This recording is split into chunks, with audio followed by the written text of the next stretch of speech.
BMW just refreshed their 2018 4 Series. It's called the Life Cycle Impulse. It's where they've updated the car from one end to the other. About 2,500, they tell me about 2,500 new parts went in the car. Starting in March of 2016, they started putting the entire new engine series in the car. And the current inline 6 440 that we drove today has about 340 horsepower.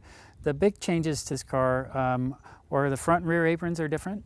The new LED headlights are now standard, and they look more like what was launched on the concept car in Detroit, as well as some new wheels. But I think the biggest change that you have is to the chassis of the car.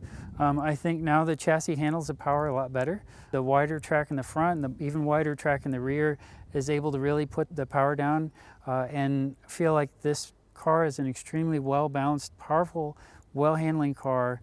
We just took it through the mountains up to Birch's Garden, and it handled the switchbacks, the braking zones, and the turn-in points and the acceleration points incredibly well. It was really good at putting the power down. BMW has really nailed the balance. What I mean by that is that it has a lot of handling, it has a lot of power, and it has a lot of brakes, and they're all evenly well matched. And so you can spend time enjoying and exploiting the car to the fullest extent without just turning the thing sideways in a smoking drift machine, which is, in my opinion, a tendency almost all the current rear-wheel drive M cars have. As far as performance figures go, the 0 to 60 time in the US is listed at 4.8 seconds, and in the United States, the 3.0 liter inline turbocharged 6 cylinders rated at 320 horsepower, 330 pound-feet of torque.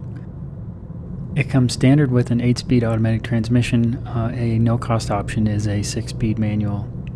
Along with all the other changes, 2 new colors are available just for the 4 Series models, and they are Snapper Rocks Blue, which is what the test car we drove in the Bavarian Alps was, that looked fantastic in the bright sun, and it was set off really well by the snow in the background in the mountains. And there's Sunset Orange, which also looks really good in bright sunlight, and we drove a 430 convertible version of that car, and there are a lot of cosmetic enhancements to the car, but there were no real overall changes to the suspension to the 4 Series convertibles, because it's aimed and targeted more towards the luxury market. Though the car doesn't look dramatically different on the outside, when you're driving, you're going to notice a lot of different things dynamically.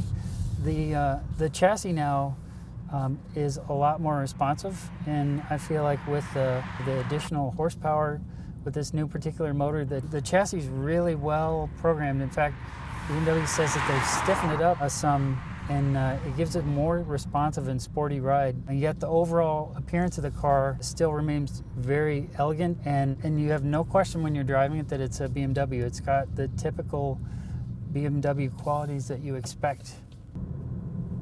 The one cool part about the chassis in the car is that it has kind of an adjustable characteristics with it. The adaptive dampers, it can go between Comfort, Sport, and Sport Plus. And if you want to just relax and cruise, Comfort is probably the best one.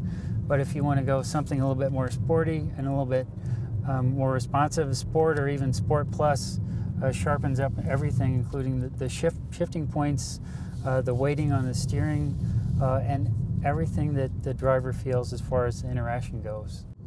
I think sometimes when I drive the M4, it has so much power, it has a hard time putting the power down. And what I found with this 340 is that it's extremely good at putting the power down, and it's just a well-balanced sports car. It has a lot of grip, a lot of power, and it lets you explore it all. I mean, if you come accelerating out like that, it's really good at putting the power down. Whereas the M4, I find sometimes just wants to go sideways, which is fun, but it's not really the fastest way to get around a corner. Overall, BMW has done an impressive job at tuning up suspension on a car that I didn't think was that bad to begin with, but now this is one of my favorite cars that BMW makes, just because it's a well-balanced, driver's-oriented car. Good feedback from the steering wheel, good feedback from, the well-bolstered seats, just a well-done car overall. The 4 Series for BMW was incredibly successful. In its first iteration, there were over 400,000 sold. Though we don't really expect the 440i Coupe to sell in the numbers that would compare to, say, an X3 or X5 sport ute, at least in the United States, it lets us know that BMW still loves making fantastic drivers' cars.